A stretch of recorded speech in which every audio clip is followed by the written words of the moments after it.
Hello and welcome to Enchantment of Eternity's weekend review. So this is a series of videos I'm doing pretty much every week just to blather about some shows I'm watching really fast because I don't have the time or an inclination. I'm just too damn lazy. Well, actually, I'm very busy. But to do each thing as a separate video. So I'm here to talk about the latest episodes of The Mandalorian, The Watchmen, His Dark Materials, and I'm going to talk about the entire first half of the final season of The Good Place. So I'm going to start with The Mandalorian and then go to The Good Place and then talk about His Dark Materials. And I'm going to talk about The Watchmen last because I'm going to get into pretty hefty spoilers when it comes to The Watchmen. So those who aren't watching The Watchmen can stop the video there because I'm getting into really heavy spoilers. And frankly, The Watchmen episode is probably the one I want to talk about the most. So I'm going to save that for last. So anyway, let me start with The Mandalorian. Now, this latest episode, I've heard varying opinions on it. Some people love it, some people hate it. It tends to be the people who like the more episodic version of television like it more than those who like the more serialized. I tend to prefer the more serialized storytelling to that of episodic.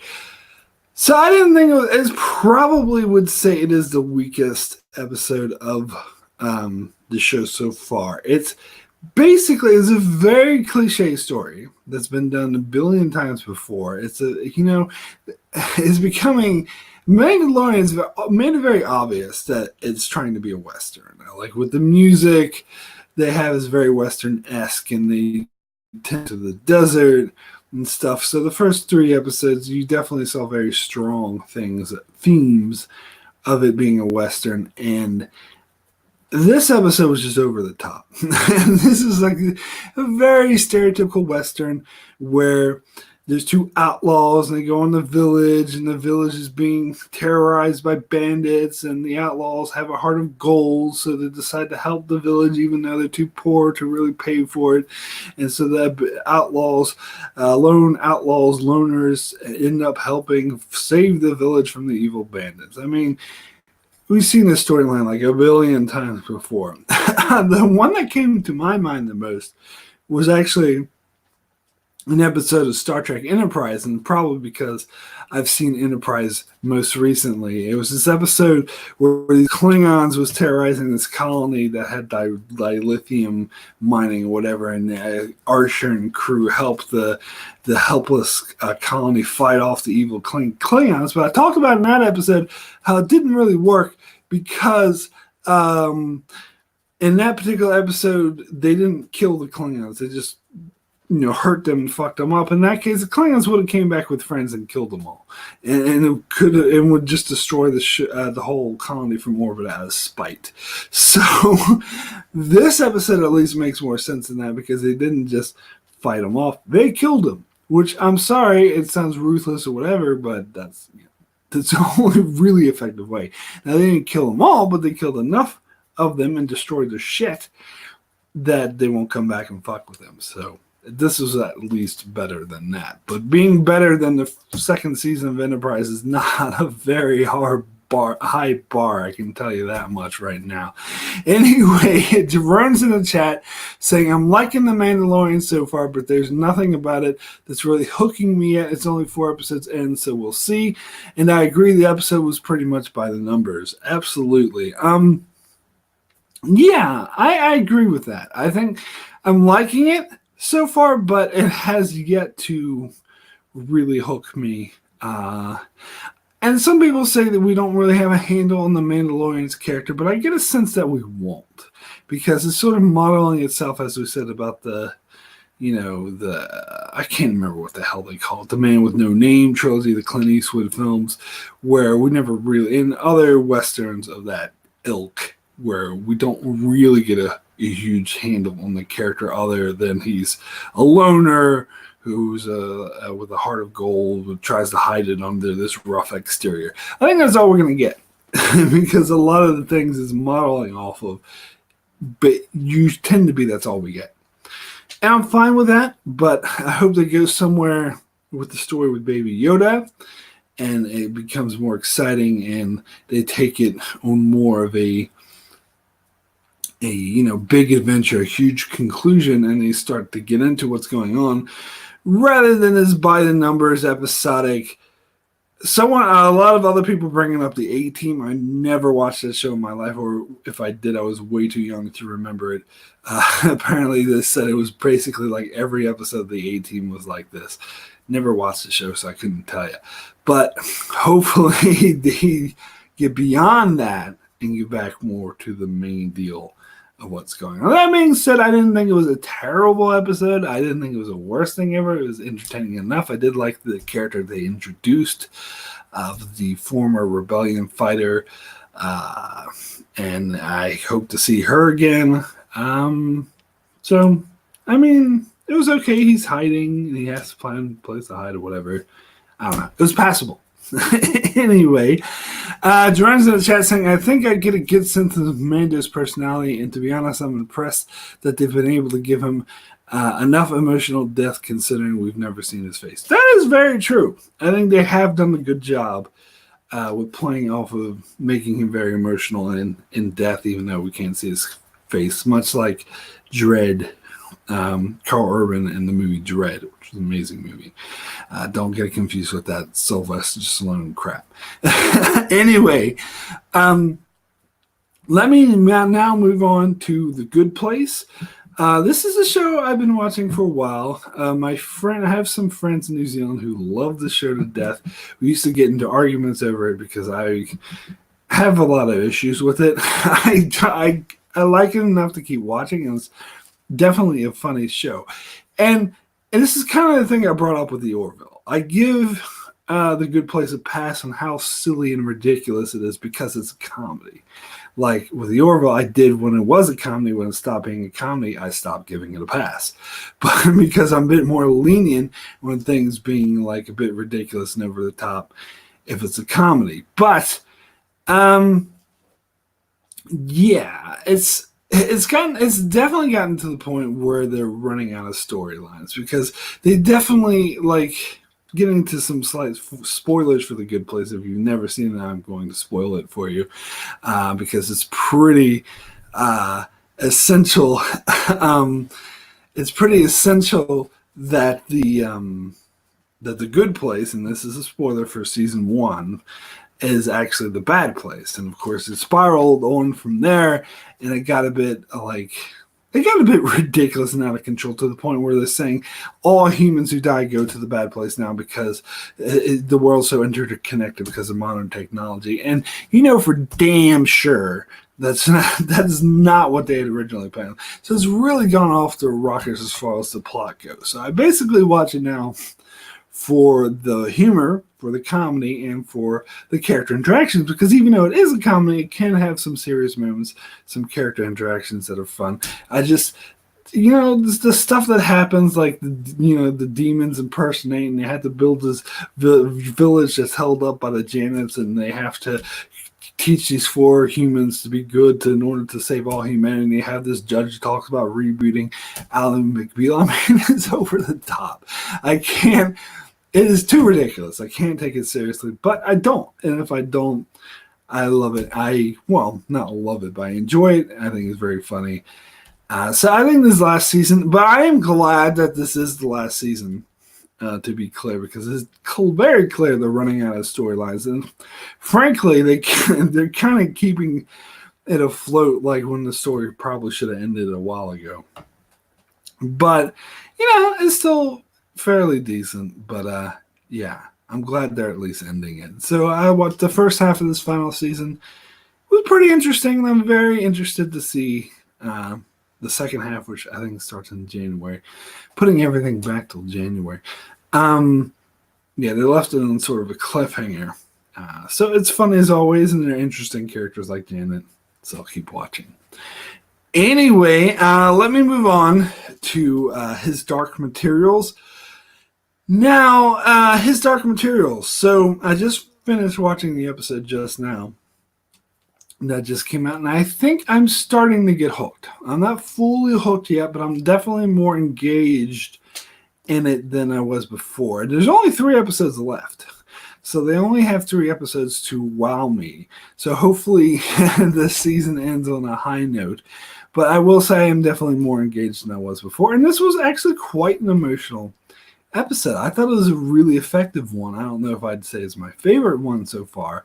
I don't know if I have a favorite one so far, but it was definitely a good episode because you got to see Lyra bond with the bear. I can't remember his name. I'm not a book reader. I'm not familiar with all the characters' names.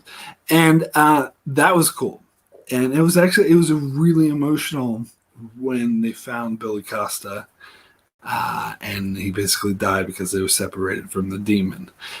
So that was very emotional stuff. So for the most part, I thought it was really engaging. And of course, it got really intense at the end of the episode where she got captured. Again, spoilers. And it appears to be by the same people who killed Billy Costa. So hopefully this ties into the whole thing that's going on. I have a theory. Now, I have not read the book. People who have will know that I'm wrong, but don't freaking tell me. My theory is that they are sort of testing to try to make humans not be dependent on demons and sort of internalize their soul. And I think they're modeling this off of the parallel universe that other dude is going to, which is, as far as I'm concerned, basically our universe, where humans don't have demons.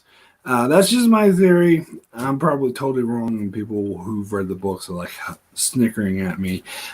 What a dumb theory. But, that's just what I'm throwing out there. Anyway, we also had the storyline with, speaking of our universe, we had the storyline with that kid, and the mother was a bit insane, and he was boxing, and the other kids treating him like shit. This is boring to me. Although I am certain that it is setting up for something later. Of course, this has to do with because the evil magisterium guy, whatever the hell his name is going into the other universe looking for someone who's crossing between universes, and this woman is his widow, although they're kind of implying that the guy's still alive, that maybe he went into the other universe. I'm very unclear on this whole storyline. I think my brother, he's read the books and he does his reviews, and I wonder what people who haven't read the books make of it. Well, I'm confused. I follow most of it, but any of the more finite details I'm a bit iffy on. Like, I don't really know what's going on with this storyline. I don't really know how it's going to match up, so I'm kind of bored with it. So I hope that they explain it more and it does end up matching up to the main storyline of what's going on. And they kind of implied that he was like connected to Lyra somehow, so I don't know what the deal with that is. I just hope they go somewhere with it. That's all I got to say. So anyway, let me now get into the Watchmen. So, Jerome, if you're there, you can come back. I'm going to talk about the Watchmen now. So, the Watchmen. So, I'm going to get into some pretty hefty, heavy spoilers for the Watchmen. So, if you haven't seen the Watchmen, please go away now. Thank you so much for watching. I do not ruin this great show for yourself by watching me talk about it and giving away spoilers. That's just what I gotta say. So, spoilers. I'm going to get into huge spoilers for the Watchmen now. So, I love this damn show. I talked about this before, how I mainly got HBO to watch his Dark Materials and how I'm actually liking the Watchmen a lot more. But now, like, I'm thinking this because I've loved like Damon Lindelof's shows, like The Lost. I just did a whole thing about how I still think this is one of the best shows ever made, even though it really fumbled the ending. And The Leftovers, though, was amazing and didn't fumble. The ending was good throughout.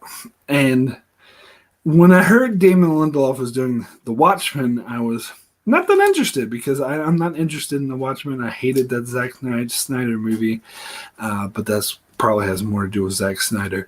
And I never read the comic, and I was never really interested in the premise of it. So I had no interest in watching the show, to be honest. I almost didn't watch it. But watching it now, especially seeing this latest episode, I am almost going to say like Lindelof gets better with every show. Now, it's too early to say that this show is better than The Leftovers, because Leftovers are fucking amazing, but this show is turning out to be fucking amazing. Like, completely, it's like episode after episode, I'm continually blown away by it. And like, first 2 episodes were good. 3rd episode was amazing. 4th episode kind of lost me a little bit. But 5th episode, 6th episode, fucking fantastic. And this episode takes it even higher to fucking fantastic. Like, okay, let me get into the heavy spoilers now. So Jerome's back saying, fucking Christ, that ending. I know. So not sure how I feel about it yet. Even the villain's plan is a bit too silly. I don't know. I love it. I personally am all on board with this. It makes sense to me in this world where Dr. Manhattan exists. In fact, what I thought when the villain said that he wants to be like Dr. Manhattan and steal his powers or create his powers again, I kind of thought to myself, why did it take so long for someone to do this? Because it was caused by, they know how Dr. Manhattan was created. And I wouldn't be too surprised if people out there kept trying to recreate the experiment and ended up just killing people. So because they know how it happens, so it seems to me that power-hungry people would want to become a god, which basically is what he is. So I would say that a lot of people would be trying to become him, but it seems like the 7th Cavalry actually found a tangible way to do it. So I think it makes all the sense in the world. In fact, I kind of liked how James Holden's mother, who is actually, that's in the Expanse reference, she plays the wife of the Don Johnson corrupt cop who died, whatever, how she was like, saying, oh, presidents is nothing. We thinking bigger than that. And I think that makes total sense. I think that makes all the sense in the world. And I love that scene, by the way, where Lori was questioning her, and she just started pushing this button. She's like, damn it. And then like a trap door fell, and she fell through. She's like, seriously, a trap door? And like when she saw the senator guy again, she's like, seriously, a trap door? Like she couldn't get over that. I love that. Oh, that was great. And we don't know what's happening with Pete.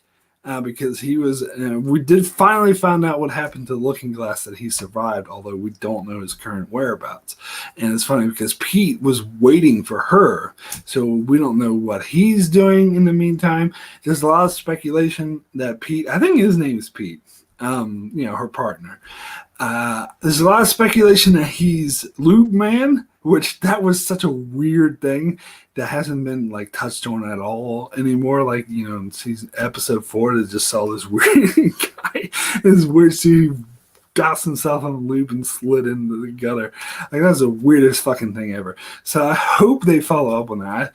I think it would be really interesting if he was Lube Man. I'm going to call him that. That's a funny name. Anyway, Jerome says, I did like the line, it's tough being a white man in America now. Yeah, that was funny. Unfortunately, there is a lot of, in real life, a lot of people who have that attitude, and it is kind of, ridiculous and disgusting. But I think, it's great for the show to portray that kind of attitude. And plus, I like it's interesting that he's like, I'm not a racist. And that does seem what a lot of modern day racists are like, is that because in the olden days they would be proud racist, but here in modern times they always deny that they are racist. When if you say something like it's tough being a white man in America now, you clearly are. But anyway, Jerome says the Louvre man is behind it all. Indeed. And the verse, how you doing? You say the good place is mediocre. Yeah, I kind of agree. I think maybe slightly more than mediocre. But anyway, back to the Watchmen. So, anyway, I haven't even talked about the big reveal. Like, this episode with the flashbacks, I think that was actually quite amazing because at first it was really hard for me to grasp that Vietnam is the 51st state. When I first heard that, I was like, come on, that's ridiculous. But when you delve deep into this parallel universe, which basically what it is alternate reality, where they had a giant godlike superhero in Vietnam that easily won the war for America, yeah, you can kind of see that that would happen, but it's still kind of hard for me to grasp. But it was this episode helped with that because we actually got to see what it was like and what it's like over there, and it makes complete sense that there would still be a resistance blowing things up. That's not okay with the fact that America used a giant godlike superhero to conquer them, which makes sense. I mean, right or wrong, yeah, that would definitely piss people off. So I thought, and I can't remember if they mentioned her parents dying. I'm pretty sure they did. It's been a while since I've seen the previous episodes, but it was really, really powerful stuff to see it happen. And then, of course, in present times, you get the interplay between Angela and Lady True, which was also really interesting. It was a really back and forth kind of thing. Lindelof continues to be fucking weird, where she follows the thing that she's hooked up to, thinking it will lead her to her grandfather, but it's a giant sleeping elephant. It's like, what the hell is going on here? Anyway, the verse says, how's it going, Mark? Good to be in here. Good to see you. Jerome says, also, Ozymandias scene. This episode was probably my least favorite. Yeah, it was. The Ozymandias scene in this episode was full Lindelof. That was just weird, over the top weird. I mean, all Ozymandias scenes have been weird, but some of them have been less weird than others. Some of them kind of, even though they are weird, they kind of make sense.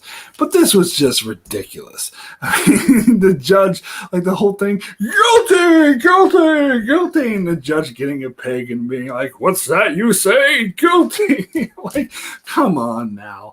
And his response where his only defense was to fart. I mean, I did think that was funny. And I did think that was totally within his character because I kind of can see his point of view because it's ridiculous the way all these clones are behaving and they're like ridiculous and over the top. So I could see how he wouldn't really want to go along with it. So I don't know. I didn't mind it, but yeah, it was probably my least favorite scene in this episode. But anyway, back to Angela. So, of course, like the big, big revelation, this is where we're getting to the full spoilers, if I haven't scared you off yet. Full spoilers for the Watchmen. Last episode. Dr. Manhattan is actually Angela's husband. Now, Cal. Now, I will say, when Lady True first said that, oh, Dr. Manhattan is actually here in Tulsa, and he's been, hiding or been masquerading as a human being and living here in Tulsa. And so as soon as you said that, my mind was racing through the various characters because it's going to be a character we know. It's not just going to be some random guy. It's going to be a character we know. So my mind kept racing through and, all right, who could this possibly be? And the one person that stood out the most to me was Cal, was Angela's husband. And I was like, it's got to be him. I'm not sure what my reasoning was for this. I don't know. It just seemed to make the most sense to me. And then when they revealed, as soon as she went to him and started talking about, oh, we had this deal, you weren't actually in an accident, I was like, I was right. right. It was him. He is Dr. Manhattan. And it wasn't the least, but like when she started cracking with the hammer, I was like, she's just opening up Dr. Manhattan. I don't know how other people reacted to that scene, if they were like actually thinking, oh my God, she's killing her husband. I don't know if anyone actually thought that. I'm pretty sure by that point, pretty much everyone figured out that was Dr. Manhattan. Let's see. The verse says, I think the Watchmen creators have a very firm grasp on the source material. The series is taking big chances and largely succeeding. Absolutely. This may inspire me to want to read the original comic, but I don't know. I've never been a fan of. I haven't read it, so I can't say if I'm a fan of it or not. It's just never looked appealing to me. And I just love what Lindelof does. And I think it's amazing because you totally sense the style. And as I said, I see a lot more of the leftovers in this show than I do Lost. But this is definitely a lot more sort of action orientated than the leftovers, which is, and of course deals with superheroes and stuff like that. And I think the way that he combines that same style of the leftovers with the superhero world is perfection. I honestly did not think it would be this good. This is fastly becoming one of my favorite shows. But anyway, I really want to go back and watch this season again. I'll probably wait till the season's over. Because now it would be interesting to watch it with all the stuff, all the revelations we're getting. It'll be interesting to watch this in reverse to see, like, now that I know that Cal is Dr. Manhattan the whole time, like, how does it fit? Because I wonder, like, because to my knowledge, Cal hasn't really done much in the show. He's kind of just been the husband character who stays at home. The only thing I can think of from previous episodes that was kind of a clue to his nature was the way he was talking to the kids. And the kids are like, arguing over what happens when you die, if there's a heaven. And he's like, when you die, your particles just disappear and nothing happens, and that's the end. Have some dinner. Like, that matter-of-fact way did seem very Dr. Manhattan-like, and someone even, like, in some videos pointed that out. I was like, oh yeah, you're definitely right about that. But other than that, I don't know. I don't think he's actually done that much. I don't remember him doing that much. But it's interesting to know that, and plus, not just his scenes, but Angela's perspective. Because we now know that Angela has known this whole time. And we're going to see, if you see the preview for the next episode, we're going to see that she's actually had, like, this huge relationship with Dr. Manhattan. And she's known this whole time that the husband was Dr. Manhattan. So that really changes her character and her motivations a lot. So I really want to go back and watch the show again to see what the deal is. So in the chat, Jerome saying, I knew at that point he was Dr. Manhattan, but for a moment I thought when she hit him, what if she was wrong and killed her husband for no reason? That thought crossed my mind too, even though I was like, sure, he was Dr. Manhattan. I was like, well, what if he isn't? She's just killing him. I was relieved when they showed that he wasn't dead, and it was actually Dr. Manhattan. The rest says, I'm watching Halt and Catch Fire right now. I'll get to the other highly acclaimed prestige drama called The Leftovers shortly. If you haven't seen The Leftovers yet, you must. One of the best shows of the decade for sure. Of all time, maybe. I think I did a sci-fi fantasy all-time list, and Leftovers was like number 4 on my list. So I stand by that. I actually would drop Game of Thrones a lot lower now, but nah. Not talking about that. I haven't heard of Halt and Catch Fire, so whatever. Halt and Catch Fire is similar to Mad Men.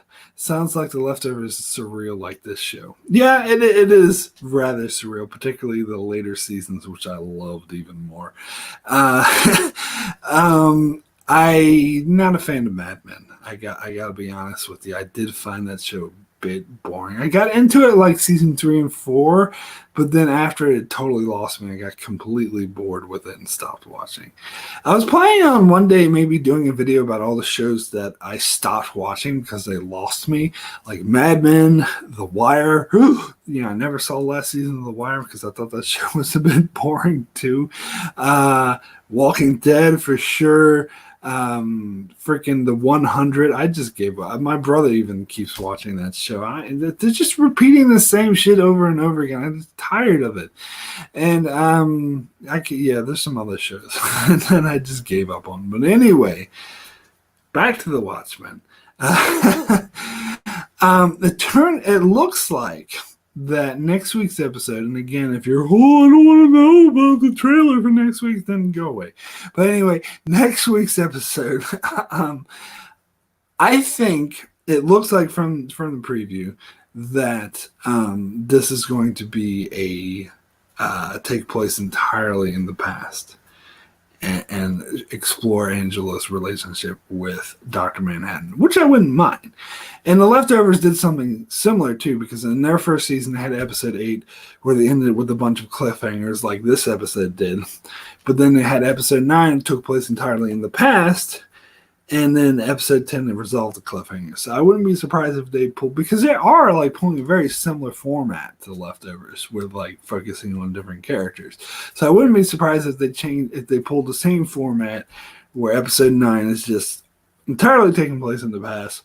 In episode 10, we come back and resolve all the cliffhangers, which I hated in The Leftovers. And this is one of the biggest disagreements me and my brother ever got into, because he loved episode 9 of The Leftovers season 1. He thought it was the best episode of the season. I thought it was, it angered me. I was so pissed off when I learned I would have to wait a whole nother episode to find out the resolution to all the cliffhangers. I was binge watching it, and I was very tempted to just skip over that episode once I realized it was going to take place entirely in the past. Because that one in particular, like, there have been so many other shows like Prison Break, Heroes, this gimmick before where it shows like these characters from 3 years ago and they're totally different.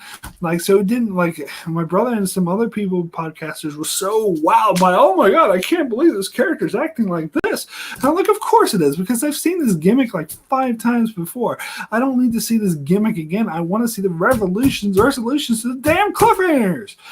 But to be clear, if the Watchmen did this, it wouldn't bother me, because instead of just doing the same gimmick that 5 shows has already done, it's going to delve back into the backstory of Dr. Manhattan and Angela and how they met. And I think that's worth taking an episode out of. So I wouldn't mind putting these cliffhangers on hold for a week if we get this much needed backstory. So even though I think it's going to be the same thing, which angered me as far as The Leftovers is concerned, but if the Watchmen does it, I'd be okay with it. I'd be all on board with it anyway. Anyway, I think that's all I got to say. I've been about 30 minutes, which is about my limit for these little weekend review thingies. So let me just check in with the chat. And the verse says, still seeing Game of Thrones straw man being thrown around. It's so annoying. Yeah, it's never going to stop. It never stopped with Lost.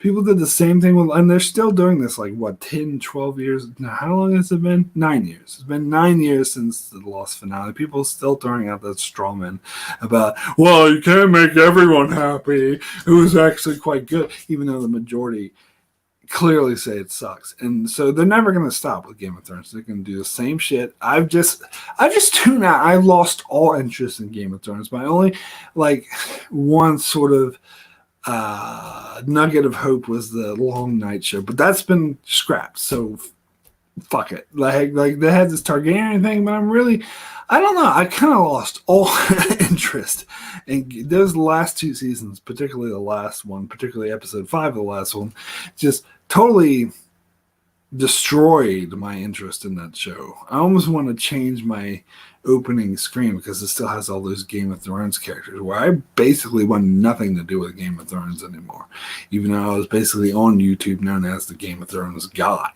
But, I'm trying to, I was also had Star Trek, and I'm trying to fall back into other things like The Expanse. Much superior show, by the way. Anyway,